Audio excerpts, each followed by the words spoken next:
You wanted the best. You've got the best podcast. The hottest podcast in the world. The Chris Voss Show, the preeminent podcast with guests so smart you may experience serious brain bleed. The CEOs, authors, thought leaders, visionaries, and motivators. Get ready. Strap yourself in. Keep your hands, arms, and legs inside the vehicle at all times, because you're about to go on a monster education roller coaster with your brain. Now, here's your host, Chris Voss. I'm Voss Voss here from the ChrisVossShow.com. There you go, ladies and gentlemen. The Iron Lady sings it. That makes it official. Welcome to the big show. For 16 years and 2,300 episodes, you're bringing the Chris Voss Show. I'm not ready to say 3,200 episodes. I almost dyslexically threw the number.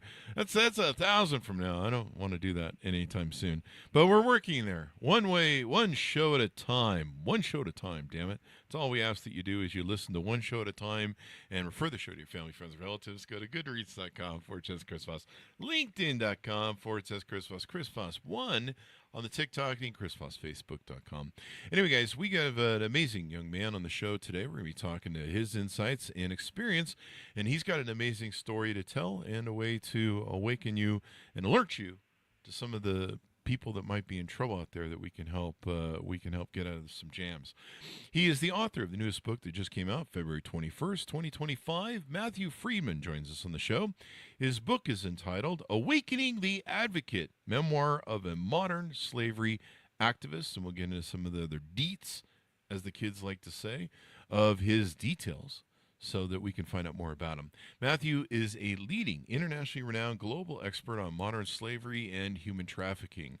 An award-winning public speaker, author, filmmaker, and philanthropist, Matthew regularly advises heads of governments and intelligence agencies.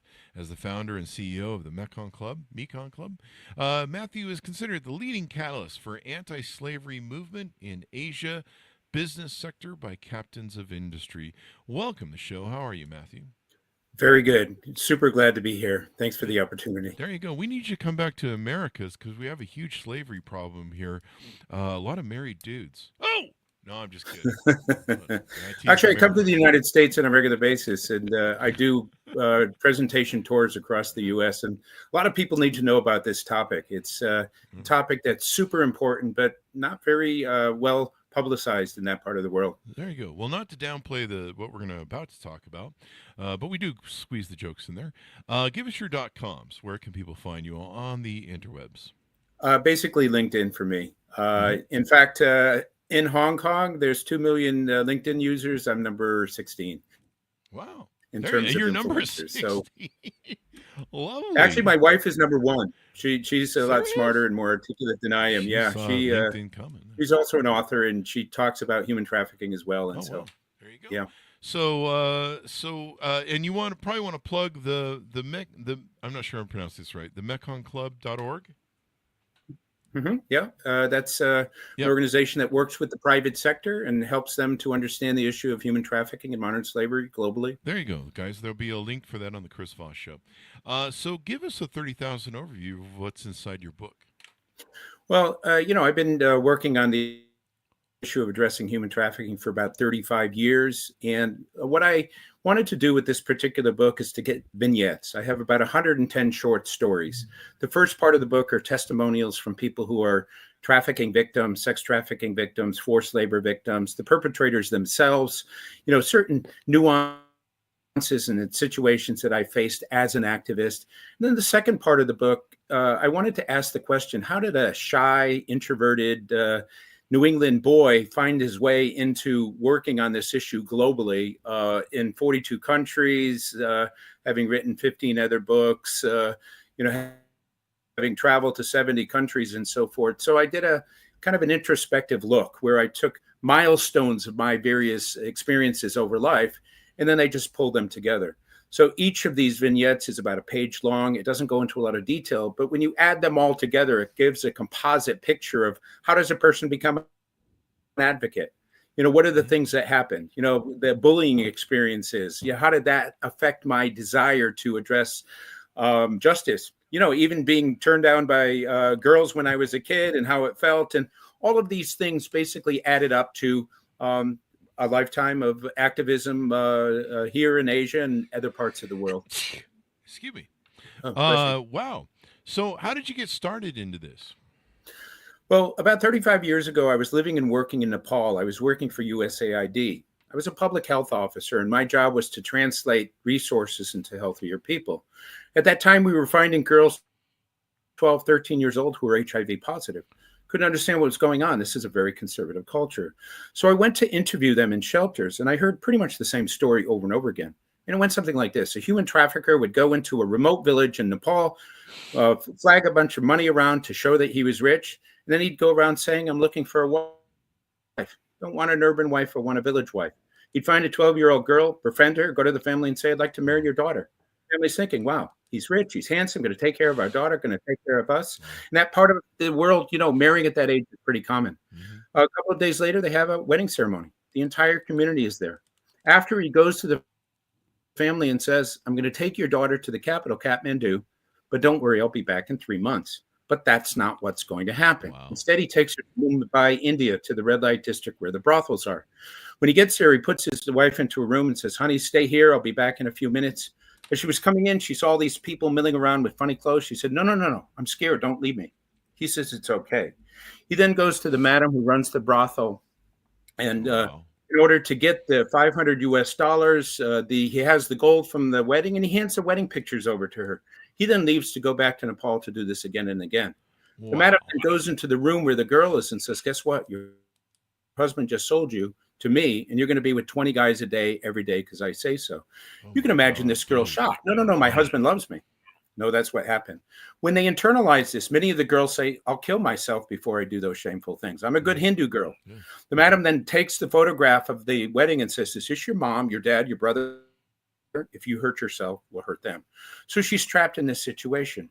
In order to make her into a prostitute, they just bring in a couple of professional rapists, and over a 2-day period, they just use her over and over again until she just lays back and accepts whatever happens to her. Jesus. After that, she's put on the line, which means that she'll be with 20 guys a day, every day, until after a couple of years, she's so depleted physically, emotionally, and spiritually that they just throw her out onto the street. So I was seeing the ones that came back. Many of them never came back. So I heard about this over and over again, but I didn't understand the evil until I actually went to those brothels. I was invited by the Indian government to do public health checks. I had a police officer with me, walked into one of those brothels. There was an 11-year-old trafficking victim. She saw this Caucasian guy, literally ran up, wrapped herself around me and said, save me. They're doing terrible things to me. Wow. I looked down at this child who was hysterically crying. I turned to the police officer and said, we need to get this girl out of here. He said, we can't do that. So what are you talking about? You're a cop. He says, if we try to leave with her, we'll both be killed. To make a long story short, we left. We came back with a lot more police, but of course she was gone. Now, I tell that story because I wasn't one of those 15-year-olds that said, when I grow up, I want to become an activist. But every once in a while in life, we have a test. That was my big test. I failed miserably. After that, I couldn't eat. I couldn't sleep. I kept thinking about what I could have done. And I did what a lot of activists eventually do, is surrender to the fact that now that I've been exposed to this is what I'm going to do with my life. And 35 years later, here I am talking to you. Wow. What an experience. And then when you go back, she's gone. That's what a horror show. Just to hear about this stuff going on. And do we know how many, are there numbers on how many people are being trafficked? Is there some sort of number on that right now? So globally, it's estimated there's about 50 million people in modern slavery, Jesus. Which is also human trafficking. In the United States, they call it human trafficking. The rest of the world calls it modern slavery. Out of that, about 23 million would be forced marriages, where a person is married into a household to work within the family. 27 million would be forced labor, which includes 6.3 million of sex trafficking victims. These are the women and the girls that I was referring to. About 25,000 people enter per day. The profits generated from modern slavery, $236 billion. The amount of money that's available to fight it is $400 million, which is 0.13%. Wow. And lastly, and this is the statistic that always gets me, out of 50 million people last year, with all the governments and NGOs and the United Nations combined, we only helped 133,000, which is 0.2% of the victims. It's a lot. So not even a 0.5%. Yeah, that's It's a lot of people, but still, I mean, that's just extraordinary, man. That's heartbreaking. Well, in the United I'm never States, gonna get. it's estimated I there's a gotta tell million you, victims. yeah, I gotta tell you, I'm never gonna get professional rapers, that term, out of my head. I mean, that's gonna haunt me for the rest of my life. That's just. Sorry, I just had to interrupt on that note. That's just wow. Did they use that to condition somebody? That's just. Yeah, they sickening. have this group of people that breaks in women in brothels. They get drugged up and they drink, and then they go in and they'll just use a person over and over again. And the idea is to break the person's will so that just accept whatever happens to them. Jesus. It's a common part of the process in that part of the world when it comes to breaking in women in prostitution. It's gonna haunt me for a while. There you go. But maybe it should. It's one of these things that we need to take care of. So, I got thrown off track by that. I had to get that out of my system, and I think it's important for the audience to think about that as well and highlight that. So where were we? Help. Well, maybe, Chris, I could tell you a couple of other types of stories. It's not just women and girls in prostitution. That'll give you a moment to think about this. But so, for example, a 15-year-old kid from Cambodia is told by his family, you got to go to Thailand and get a job. We're poor. You need to send money back. He goes to Thailand. He's looking for work, not finding it. Human traffickers see this. They go up to him and say, hey, brother, I'm from Cambodia. You're from Cambodia. Looks like you need some help. Let me lend you some money. Okay, well, now that you have my money, you have to stay with me. But guess what? I got this great job. I'm going to take you down to the ocean. I'll put you on a boat. The boat will go out for, a couple of months. You'll catch some fish. You're a guy. Guys love fishing, right? After that, they'll come back. They'll give you money in your pocket. You'll be a hero to your family.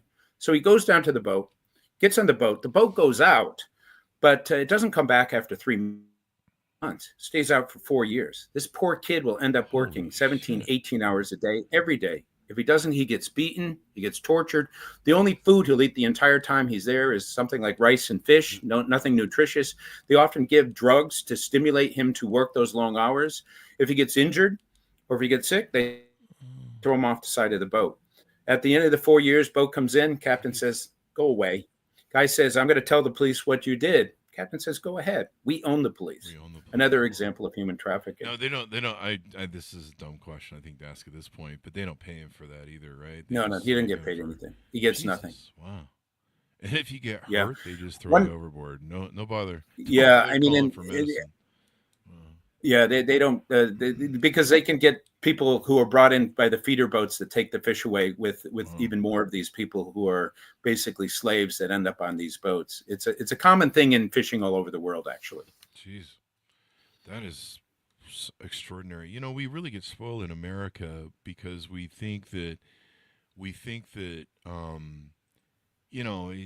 life's perfect and there aren't these abuses going on. The police tend to, if you call the police, they tend to help you. I can't ever imagine being in a situation where I'm standing there with a police officer. I have a child crying that I'm holding, and he tells me I can't leave unless we die. I'm like, I can't imagine a situation like that. And maybe that's kind of the problem of awareness and stuff. So, yeah, there you go. Crazy. So tell us more about what you guys do there at the Mekong.org. So the Mekong Club was set up 12 years ago. And basically what it does is it works with the corporate sector, the banks, the manufacturers, the retailers, and the hospitality sector to help them to understand the fact that this particular issue has touch points in their businesses. For example, the profits generated from modern slavery are $236 billion. If any of that money gets into a legitimate bank, it's money laundering and the banks get fined. There was a bank in Australia that was fined $1.3 billion because they allowed for online sexual transactions of online sexual visuals of children, being used in sexual situations. The manufacturers and the retailers have to be concerned about this because they have supply chains, and within their supply chains, there could be sweatshops. And so if an investigative journalist finds this, they can embarrass the company, and that will have an impact on their business. The hospitality sector has victims of sex trafficking that could be used within their hotels. So what we do is we identify what is a company is doing to address these issues. And if there are gaps, we provide training, consultation, whatever is required to get them to a point where they can ensure that they don't have these issues. And if they find them, they address them. And we address them in a way that ensures that these victims are taken care of. So it's an association. We have about 50 members. The largest companies in the world are associated with this. And part of the reason why we work with the private sector is the private sector is incentivized to address these things if they find it, because if they don't, bad things can happen to them. So there's a certain urgency. Isn't that a shame that the only way to get police work done is to guilt and shame companies? Like, that just seems so, I don't know. Well, in our case, we do the opposite. We work with companies to avoid them feeling like they're going to be named and shamed. So there are some NGOs that will point out what companies are doing. They'll name and shame. But if they don't have anyone to go to, they don't know how to fix these things. And we're the go-to organization for that. There you go. Well, I'm glad you are. And I imagine you educate companies on what to look for. I mean, a lot of these companies are multinational companies, right? So that's kind of one of the elements of importance in letting them know, what to do and how to do it. What to watch out for in business activities they have, or maybe, I don't want to say sweatshops they run, but potential sweatshops they might be running or involved with, or maybe if they're doing business with, say, someone in Vietnam and they don't know, they might end up hiring some sort of, I guess, vendor that uses slavery in a way that they don't know about. So I guess it's really good for them to, be able to identify that, et cetera, et cetera. Yeah, there you go. Wild stuff, man. It's a crazy world out there, and I'm glad you found a way to, get policing done with it. I imagine, what are some countries that you find are the worst at this type of policing this, or restricting it, or laws against it, et cetera, et cetera? Because I don't want to visit any of those countries. Well, there's in terms of the numbers, the larger countries like the United States and actually India and China have large numbers. I think it's something like 16 million in India, 4 million in China. The United States, 1 million. So these would be people who are, sex trafficking victims who are domestic people. And then you have people who cross into the United States that, because they are paying to be smuggled over, are vulnerable to be indebted and then trafficked and so forth. But, then there's other states like North Korea and Iran and, those kind of countries that it's very much a part of the business model to exploit people within the country. And, they don't have systems and procedures to address this. But again, if we have 50 million people and the world helps 0.2%, no country is doing well. Yeah.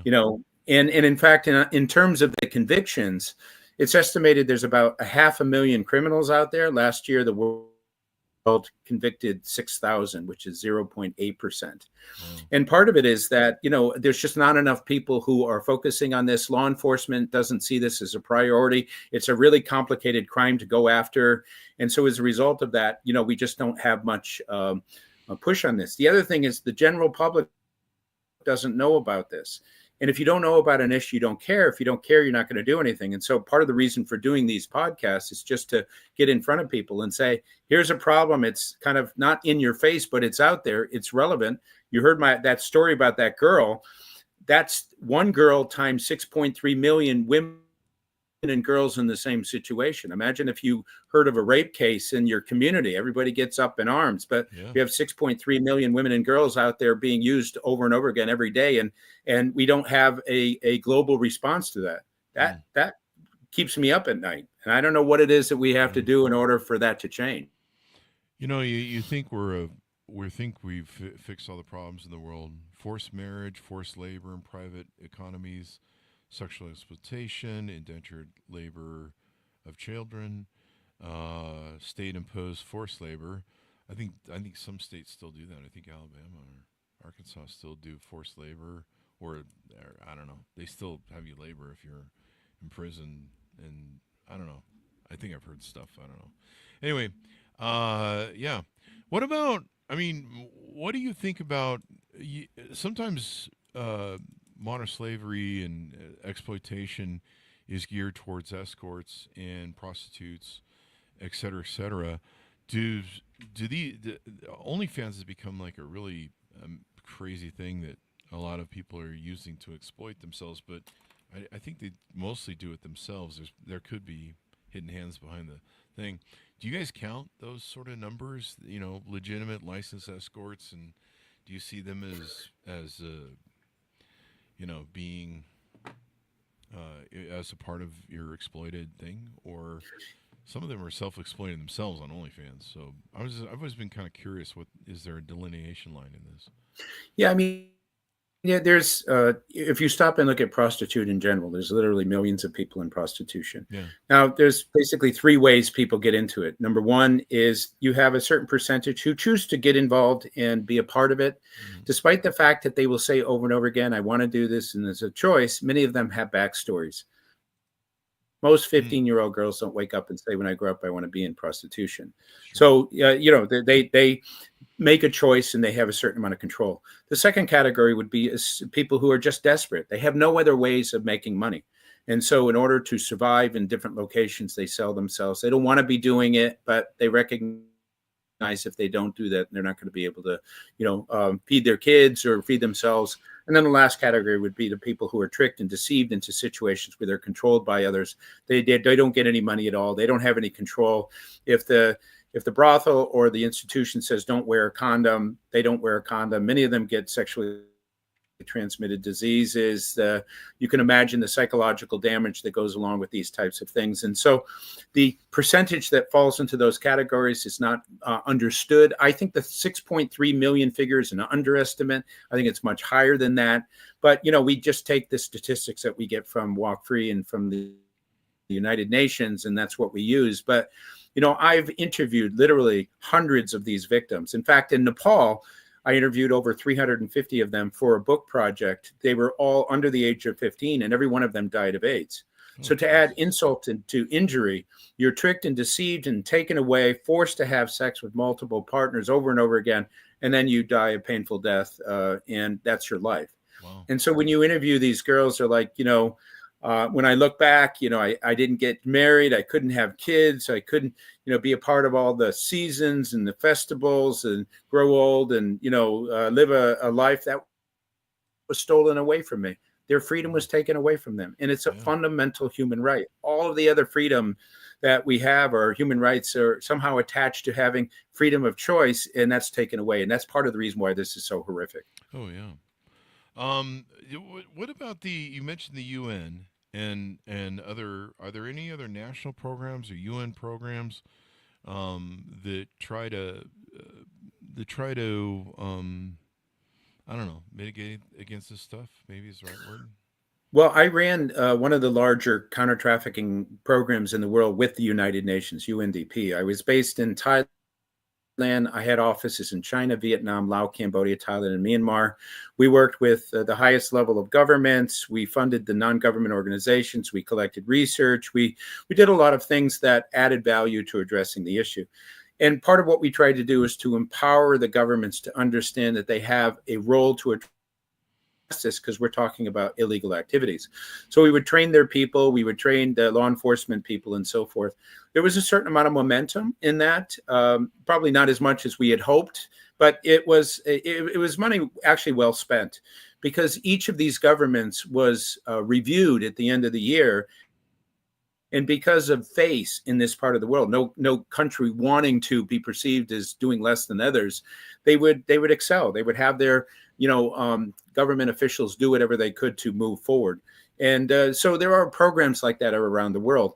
The organizations that do the lion's share of addressing this are the NGOs, the non-government organizations. In the United States, in every major city, you'll have counter-trafficking organizations. If you Google your city's name or your state's name, you'll see that there are organizations that are out there doing prevention work or prosecution work, or setting up shelters, or trying to get these ex-victims, survivors, jobs, and to get them back on their feet and so forth. It's a big part of the systems and procedures to protect and help people. A lot of people don't know that they're there. But at present, many of them have lost funding. And as a result of that, this is a good time to kind of reach out, and you have a donation that you want to give, consider giving it to them. Google them, contact them, ask them how they're going to use the money. And if you think it's worthwhile, go ahead and give that donation. It would be much appreciated at this time. There you go. Now, do you guys take donations? How can people support you? Yeah, on our website, we take donations. I'm an activist. I am somebody who's been doing this for a long time. I run the Macon Club, but in addition to that, I continue to work with governments. I work with other NGOs, with the United Nations and so forth. My organization, on the website, there's a donation link for that. This is a particular time in history where there are many distractions going on. And as a result of that, the funding for this type of work has gone down. COVID had a devastating impact on the NGO world here in Asia. About 25% of the organizations didn't survive. There are situations that are taking place where there's development funding cuts around the world that we're all seeing, take place. So if people feel like they want to be a part of the solution, there are things that they can do. Mm-hmm. And part of that is just donating and helping. Yeah. There are other things too, Chris. Okay. Tell us what they are. I'll tell a story and this will put it into perspective.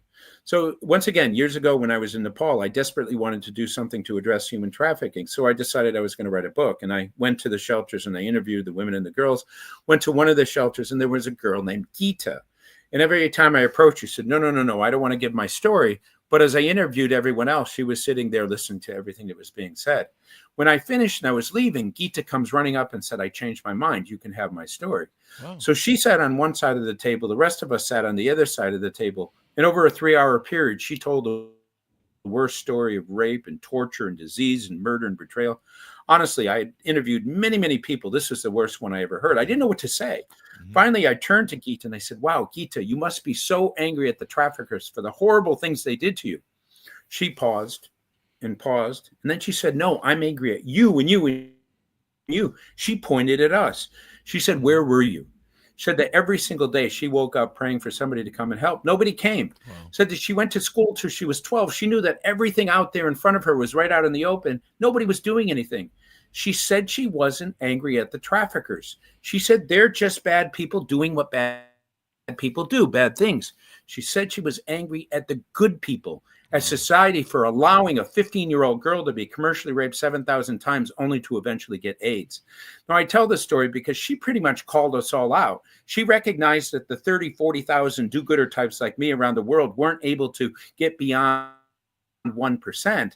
And she recognized that everyone needs to know about this and care.